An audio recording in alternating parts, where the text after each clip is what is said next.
It was Texas, it was Tennessee.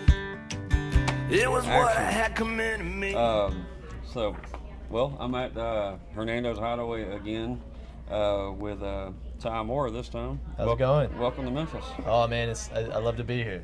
You first time? Oh yeah, I've never been. Never been to Memphis in Never general. been to Memphis. So you've definitely never been to Hernando. So it's a unique room. Yeah, for sure. It's awesome. There's so much history in this room, and it's just got a really cool vibe. Like these couches are amazing. I know. They're like, where you want to do the podcast? Yeah. Like we always do the velvet couch. Oh, easy. I mean, why not the velvet Easy couch? right Got it. Yeah.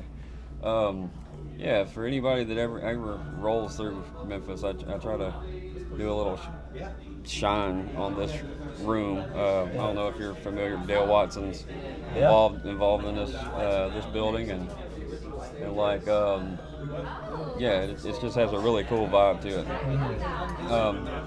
So I found you on TikTok. On TikTok, yeah. I was scrolling, and I'm like, oh, then you were singing I'm pretty sure a Jason Isbell song. Probably, yeah. And I'm like, okay, well, I was like, put it in reverse, you know what I mean? Because hit the brakes. You don't hear that often. I mean, even though Isbell's pretty big, right. He's not radio guy, right? So a lot of people still don't know who he is, right? So whenever you scroll across people playing that kind of music, then I'm like, hey, do you know any Hood? Do you know any whatever? And I was like, we just became best friends. But and that was like one of 3 TikTok lives I've done in probably the past year. Like I just, trying to do the independent artist thing, and book shows like this. It's you got to do the social media thing. So just kind of seeing what works and throwing stuff at the wall and seeing what sticks. Well, we'll talk about that. But if I ask who the hell is Ty Moore, who is Ty Moore? Yeah. Well, I'm 21. I'm from Birmingham originally. Hoover.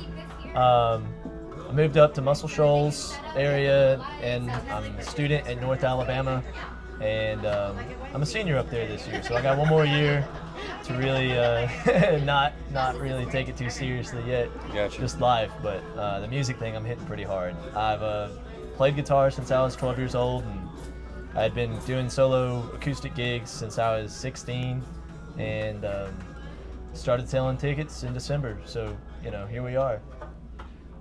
So Ty has original music out there and everything too that we'll get to.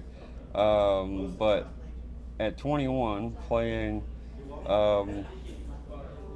some of the music I was asking for on that live, like I always think of it as like grown folk music, you know what I mean? Because it's a lot of it is serious stuff, right? Deep subjects and whatever else. Mm-hmm. When did that music kind of creep into the Brent Cobbs and the Adam Hoods and that whole vein of music? Mm-hmm. So I was probably 16, 17 years old, and when I was learning, how to play guitar and shooting videos and posting them on my Snapchat and stuff, it was like I just wanted to find cool music, and I watched a lot of YouTube videos on like who's the new up and coming whatever, and I kind of got my start into that whole world like that. And do you remember who the first one was that made you start going down that rabbit hole? I know my dad went to an Inspo concert when I was probably 12 or 14 years old, somewhere in there. Hard to tell, but I got you. He came back, showed me Cover Me Up and Elephant and Speed Trap Town, and I was like, oh, didn't know music could be like this, and I just kind of started looking for it from there, Mm-hmm. But yeah, we think about we've had that conversation of as far as who started you down that rabbit hole, and like that's blurry for me too. It's hard to remember. Mm-hmm. I think it was like Cast No Stones, that Adobe Sessions, and Childers One Horse Town, the Blackberry Smoke album, Mm-hmm. the whole thing. I think that was what it for me. I mean, it's hard to remember, but still, once you start going down that rabbit hole, you find all kinds of people. Yeah. Well, speaking of people in that vein of music, you've had the opportunity to open for some of those folks, right? Oh yeah. almost exclusively Alabama guys. Well, I've just started playing shows, not covers in December, and that first one was Taylor Honeycutt, and that was in Florence. And man, she is fantastic. Her band, super tight, phenomenal players, and just that Alabama sound, it's addicting. It's really something special. And Adam Hood, I've listened to Adam Hood for a long time, and I saw he was coming to Huntsville, and I saw he was coming to my neck of the woods over there, and I knew the promoter putting the show on, and he put me on the ticket, and man, it was a great experience. They're fantastic as well, and then Adam Hood. I'm blanking. I just said Adam Hood again, but Colby A. Cup. Yeah. Don't tell Colby I stuttered right there. That's all right. Colby forgets he's Colby too. So, which is gonna be here at Hernando's tomorrow night. That's a hell of a overnight. A lot of that music doesn't really pass through town. It does, but it seems like it's picking up a lot more lately, which is, I don't know if Dale Watson will ever see this thing, but I appreciate it as a fan, that a lot of these people that are coming through, Joe Stam last weekend. I appreciate it as an artist. This is the first place that's ever let me headline anywhere, and, we're selling tickets, so, we're cool. making good on our deal, and I just appreciate Hernandez for taking a chance. So. That's cool. I don't know the inner workings of all that stuff, but I'm glad that it happens. Oh yeah. Even right down the street tomorrow night is Braxton Keith and our buddy homie on the podcast, Gabe Lee. So, just to have the Colby Acuff, Braxton Keith, and Gabe Lee within 5 minutes of each other in Memphis is not. That's Nashville stuff. That's not Memphis stuff, right? So, I'm gonna spread myself thin and be at both places. That's awesome. Somehow. So that's gonna be that's cool. Well, you were talking about social media. I'm always curious if the older people that get into this, they really dislike it, and then some of the younger people, they can embrace it. Everybody has a different opinion. Some. How are you on it? Man, it's tough. I shot my first "Hey y'all, my name is" one of those videos. I don't know, month and a half ago, just promoting this show. It was the first time I had to really buckle down and use social media as a tool, and I got better at it. I think. I don't know. Yeah. No, I like the canoe video. Oh my god, the kayak in the yard was funny. We just finished up rehearsal. Well, it wasn't even a full rehearsal. We're just running it one more time, and I'm talking. I'm like, man, I really got to post something for today. What's it gonna be? Something ridiculous, something out there. I just want, I'm tired of just the cookie cutter stuff on my Instagram, and I don't take myself too seriously. So I was like, hey, Hayden's the guitar player tonight, and he's a great guy. But I was like, will you help me pull this kayak into the yard and shoot a video with me real quick? So we got out there, and I said the same, 5 or 6 things, but it was funny. And I really started editing it. And when I say really started, I'm not any good at it. I was doing it in the app. It wasn't anything crazy. But I like to post, 3 or 4 times a week between Instagram. TikTok really doesn't get that much love. I'm sorry. But really trying to turn up the heat on that, because that's where it's at today. It is. That's how you do it. Well, I'm not really an Instagram guy, and that kind of hurts me to a point, because I don't know why. I've just never, never done it. But it seems like what a lot of people in the business use. Yeah. Is Instagram. But when you did those TikTok lives, I'm sure people are watching and people are requesting songs or whatever else. It's just playing a live online. Is that relatively new to you? I used to do it back in high school. I got you. So yes, but not and with no. the intentions of. Not with the intentions of it being like my artist page or anything like that. But again, it's just I just got to get over it of talking to a camera and being out there. It is weird. It's so weird, and I mean, the TikTok live thing is pretty normal. Sometimes I'll play a gig. I don't know if you caught a couple times. I'll be playing to an empty bar. I'll just turn the live on, and that's easy. You know? I've done that before too, because it gives you somebody to communicate with, even though they're not in person in front of you. Yeah. I've been through those gigs before too, where it was a nice distraction. Yeah, but the lives are weird sometimes, because like I have a loud singing voice, and the guitar and the iPhone mic, it doesn't always line up correctly, and so I got like half of my room covered in sound deadening, and then I did it right there, and then it sucked up all the sound, and then I just moved the mic placement, my iPhone. All right. But as far as the feedback, I know from my point of view, like, again, I'm just a barroom guy, corner stage guy, but it helped as far as people listening. People, usernames that I don't know, listen and support, more than half the people you grew up around, people, strangers. Yeah. So I imagine, I guess, how is that kind of, I say instant gratification. It kind of is. It's a weird great thing. Yeah. But there is a lot of that. Yeah. The positive feedback. TikTok's really good at figuring out what people like and what somebody else might like, depending on what the video is. So like, they've got a demographic built for you. They know exactly who you are, and they know exactly who I am, and I think they just put us together like that. And I think that's why social media is so good at finding those people. It helps build your tribe because of the similarities. It's not like a billboard where everybody going down the street sees it. It's like only if you need gas does the gas station pop up. You know what I mean? That's true. But it's really cool. Like especially like when you and all your buddies hopped on the live.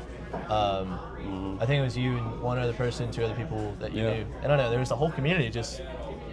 It was strange. It was I was taken back by it. I didn't know TikTok Live had, that type of, I mean, this interview is about you, but it's helped me a lot. Like open up, practice. You know what I mean? Right. Meet people, learn new songs, ask for requests. Be like, oh shit, I haven't thought of that song in years or whatever. So. Right. So yeah, y'all make sure you go follow Ty so you can catch those lives and stuff and ask for some good stuff, not the same old. Yeah. But as far as tonight here at Hernando's, I'm gonna back up. Sure. When did you decide to go from the covers to writing some songs? Well, I've been writing songs. Sparsely, I'll say that, but consistently sparsely for about 3 years now. Consistently sparsely, I like that. I understand. It is what it is. But I've been writing songs. I got songs that are terrible, dude. Like I could never play them. They don't even make sense musically or lyrically, or I couldn't even put a drum beat to it. So that was probably when I was 15 or 16. I don't even know if my parents have heard them. Right. And then I moved off to college, and I decided to go to school in North Alabama because of the Shoals area and music-rich environment, and a low-pressure music-rich environment, which is also good for a lot of people trying to get their feet under them. And started writing with some better players, and I've always kind of had original music, but it's like the cover gigs have always been my livelihood. Like I've been a full-time musician for 2 years now. Like it's just... So it's hard to kind of go from being real comfortable and having, X amount of dollars a week to, trying to be more sparse and create notoriety in an area. Like I haven't played in Huntsville in, a month and a half, 2 months now. And, the plan for that is to, eventually sell tickets in that area. And you can't really do that when you're playing on a Wednesday night. You know what I mean? Every week or whatever. So, it's a leap of faith. And if it's something I want to do, I know I have to do it. So who have you talked to about this as far as finding your way about all that stuff? Are you I don't know. You just figuring it out as you I go? don't really think anybody knows, and if You're they do right. have the answer, they're not responding to texts. You know what I mean? So yeah, I mean, you talk to like everybody I've opened for, I've got to talk to and pick their Okay. brains about. And there's plenty of musicians that have done the touring thing and have come back home to the shoals, and I get to talk to those guys too, and you know, different just people in the industry. Everybody's got an opinion, and a lot of them overlap, and some of them just Right. don't. And you know, you just gotta take everything with a grain of salt, but also you gotta listen to people that are there to help. And so everybody's doing it different. Like everybody's doing it different. So We've had there's several people that we have talked to that actually at the time that we talked to them, they lived in Nashville, and now they live in the Shoals area. really, Yeah, they made that trip down there. One of them, Jay Took, who played drums for the Steelwoods, but Okay. now he's does a lot of session work and producer. yeah, Just yeah, a complete badass guy and super nice. But my point is, there's a lot of studios and a lot of music being made in that area. Not just, I mean, everyone knows Fame and everyone knows Most of Soul Sound, but Right. there's a bunch now. yeah. You got The Nut House. yeah, you get Nut House, Cypress Moon, John Paul White's Sundrop Studios, Ivy Manor. It's where I cut those first two songs over there, and yeah, no, there's plenty There's more. I know some folks that work with Alabama Sound. I don't know exactly where. I'm not sure if they're in Muscle Shoals or not, but either way, that's. I'm sure that's there's a lot of music and a lot of history there. That I mean, I know some of it, Yeah, but I'm sure there's a lot that never sees the light of day or whatever Oh, yeah. that's there. It seems to just be in the fabric of that area. it's a lot of superstition, lot. and as long as people believe the music will still keep coming out, the Shoals is very much alive and well, and there's almost more bands than there are players in the Shoals, so everybody's got an idea for original music, and there's always stuff going on. Just about every week you can find an original show going on over there at the Lava Room or you know, different venues around town. So, but yeah, I mean, I think it's cool just as a community that so much music is being made, recorded. You know, Right. people traveling from. I have friends from here that left, you know, that went and recorded there. Right. You know what I mean? Just, which is, you know, it's cool. It is. It's cool. And all different kinds of music too. Let's talk about as far as your show tonight. Who do you talk about who you got playing music with you? yeah. So I got my buddy Hayden who's playing guitar, and he is seriously one of the greatest guitar players I've ever met. He's just a guitar freak of nature. It's like somebody took him out of a tube, and he just knows everything about it. And if you get him talking about guitar, man, you better sit down because he knows everything. Taught guitar lessons for forever, and just a good friend of mine. And this is our first time playing together since I think like a year and a half ago. It was just the perfect storm that we get to play together again. Zane Hall, again, great guy. He's a pop punk drummer at heart, and he's here for a Gotcha. good time. Gotcha. John Mackey. So the pop punk drummer gets to play a leopard skin Yeah. drum kit tonight. That's perfect. He was excited. He's got his throne up there is leopard print too. So Oh, okay. That's fair. he's matching. John Mackey is on bass, and you know he's great with everything production and technical wise. He's also just a rock of a bass player. He's there. Yeah. Great tone. Yeah, and you know, just every note, every beat is perfect, and it's he's a great member to have. And you know, my best friend in the Shoals, John Brake, he hit some crazy traffic on the way down here. He had to drive the wrong way on the interstate because they closed the interstate in front of him, and it was 2.5 hours to the next exit, standstill traffic. And there were people outside the cars and everything. It was, So he's traveling here to open? no. He's I'm a sorry. keyboard player. Oh, okay. So So he didn't make sound check. he didn't make Okay, sound okay. check, yeah. Fair enough. But He should be here any minute now. And Gotcha. But my buddy Garrett Del Tuva, who I'm not gonna get. I think he's from Massachusetts or It's Pennsylvania or something. That's But he all lives right. in Nashville now, which is how I got connected with him. Gotcha. And my buddy Matthew Irby has been working as my agent, and him and a woman named Mia. Sorry, I forget your last name. She's a photographer and does a lot of social media branding and stuff. So us four are kind of, we're working together, and you scratch my back, I'll scratch yours type thing. And me and Garrett are going to be doing a lot of stuff coming up together, and just a cool guy. And he's opening up solo acoustic, and yeah. I'm looking forward be a good forward to time. hear it. With the phone call that interrupted that earlier, I skipped. When I was going to talk about your singles. Okay. I'm a professional, damn it.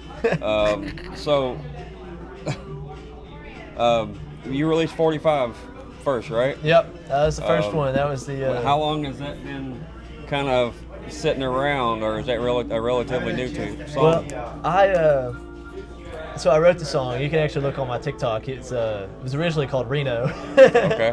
And it was very different. It was kicked off the train in Reno, another cheating green, and it sounded like that. And just a lot of words, real fast talking stuff. And when we got to record it, we ultimately made the decision to change it into what it is now in 45. And a co-writer, buddy of mine, Trey Nichols, I brought it to him first, and we kind of reworked the song, put a new chorus on there, and I'm really happy with how it turned out. But man, that was nerve-wracking. It's been out since February, I think. Was that your first? And that was my first one, and that Sounds like somebody just got here. sounds like somebody got here. Yeah. What? Oh, it's the keyboard player. It's John. It just. It was funny. So 45's been out since February. I think so. February, March. Something like that. Something like that. And that was the first thing you put out. That was first one of your babies that you. And I was able to, before I was able to say, oh, I just haven't released music yet, but it's coming. Like, I was able to hide behind like a front with that, and look at everybody I didn't think about else's that. music that didn't do well, or they released music and then they quit or something, and then I was just kind of I was able to hide behind, oh, it's I've got them recorded, they're about to be released, and then it's kind of I was just terrified to put them out into the world.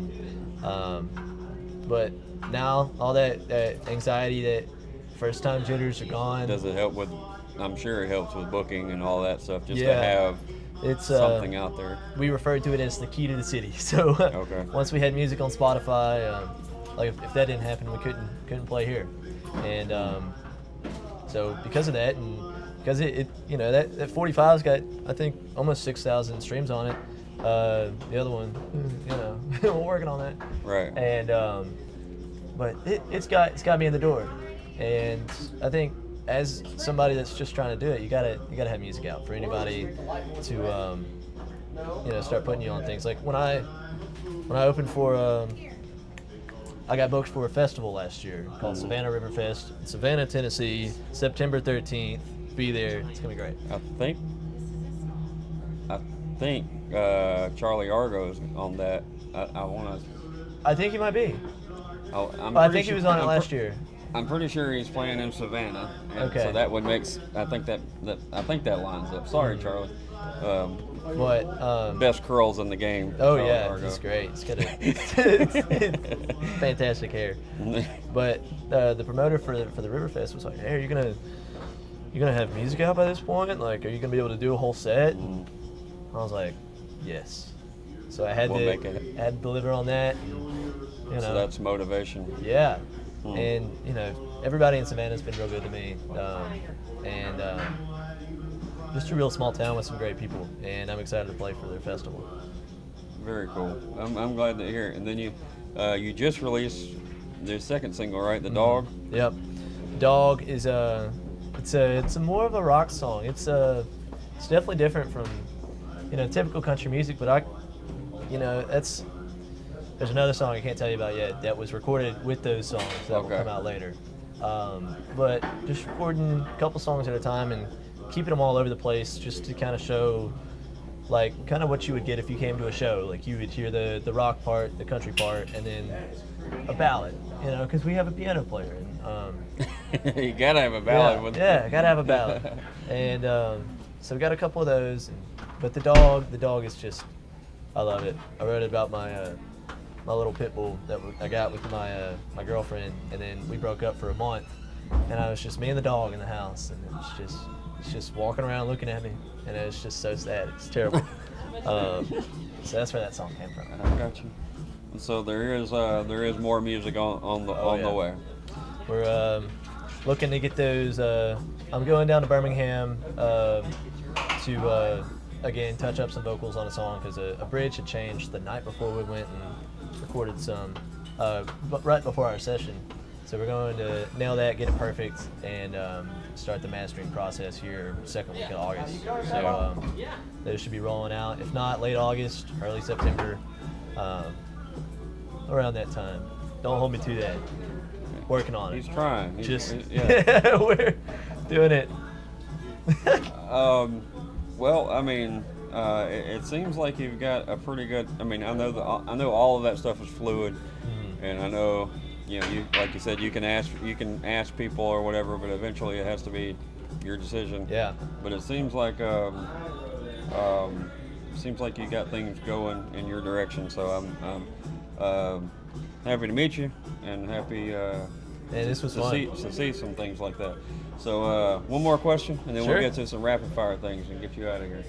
Because I know your family all come up here. I see them every day, like all the time. I understand, but family drove up for the gig too, so yeah, that means a ton. Oh yeah, they're the best family. So short-term goals. Are you a goal person? Sure. Yeah. Okay. So just do more stuff like this.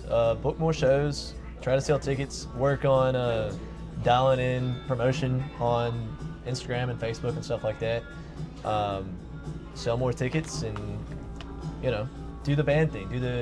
I need a van. We all drove up here separate, so I'm on the hook for all the gas. And, get a van. Do some van and trailer touring and graduate college. So those are short-term goals. Is it cool to ask what you go to college for? Oh yeah. It's actually not crazy. It's a entertainment business. Okay. So I'm gonna learn how to protect myself going forward in music. I just don't want to sign my life away or just get screwed by something that I'm just ignorant about. So one of the questions we ask a lot, the other co-host Steve that's not here, he asked a pie question, a musical pie, and it's songwriting, performance, recording, and business. Okay. How would you divide those things up to make your pie? But it seems like you're going to be a little more comfortable in the business side than. Not that might not be your favorite thing to do. Right. But it seems like you'll be more comfortable than a lot of people. Yeah. I know a lot of vocab words, so okay. I know some. You just got to put them in practice. Yeah.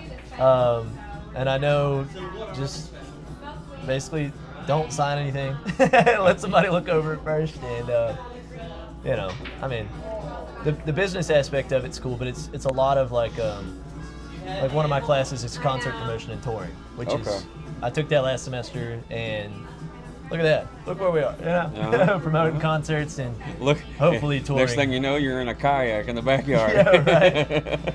They didn't teach that. I need to put that in the book, but you need to add that to the book. But yeah. Well, just as just an abbreviated part of that question, if we were to say, performance, songwriting, recording, business, which one is your natural home? I love performing, but doing my own stuff, I'm new to it. It's two very different games. Playing something that was number one for 22 weeks in 2008, you know what I mean? Versus playing a song nobody's heard and hoping people like it and they come back for more. That is, it's an odd thing. It's nerve-wracking. Like you can play a shitty version. A lot of people don't understand this. I mean, some people listen to this podcast. They probably get it because they're fans of those artists. But So most people don't understand that you can play a shitty version of Neon Moon, and people are gonna love it. But then you can pour your heart out into your song, and it's a crapshoot. Right. Yeah. It's a crapshoot either way, especially if it's a room that doesn't know you. Right. So that performance side, when you do put that song out there, and there is some reaction to it, how's that? And it's the best. It's the highest risk, highest reward thing that I've ever done in my career. It's so rewarding. I remember the first time after the Taylor Honeycutt show. That was the first time I played full band with, my original stuff, and we had a wedding like for New Year's Eve, which was a great time. If you're seeing this, it was so much fun. But it's a different world. It's like we went back to playing Neon Moon straight up, and I turned around to John, the bass player, and I'm like, all right, we got to do something here. I'm about to fall asleep, And we were drinking beer at midnight at a New Year's Eve gig. Like, should be having the time of my life. So I think that's really what's motivated me to play original music. It's just the entertainment part, being on stage, and like now I have to stand behind everything I do. It's not just being good at playing the guitar and singing your songs, right? To some people at a bar somewhere that want to hear Garth Brooks, which I love Garth Brooks, I play him all the time. Yeah, that's the thing. It may come off as like disliking a song or a person or whatever, but that's not. It's you being artistic. Right. It's you putting yourself out there too. Right. Along with playing a Garth song, but as vulnerable as I've ever been is when I'm playing my own stuff, and it's. But that's what everyone that does what you do. That's what they're chasing. Right. Yeah. Yeah. Wow. So if y'all are at a gig, whether it's a damn bar gig and a guy plays one of his original songs, and he puts himself out there, y'all go talk to him, react to, let him know you like it or whatever. You know what I mean? Because you never know. You never know what they're thinking when they play that song. Mm-hmm. It's a weird position to be in. For sure. All right, rapid fire questions. All right, bucket list venue. Red Rocks. Okay. I was gonna say two. Out of Alabama, Red Rocks. Okay. Within Alabama, Iron City. Well, there's a caveat to that. I would have said the Oak Mountain Amphitheater. Okay. But unfortunately, she's gone.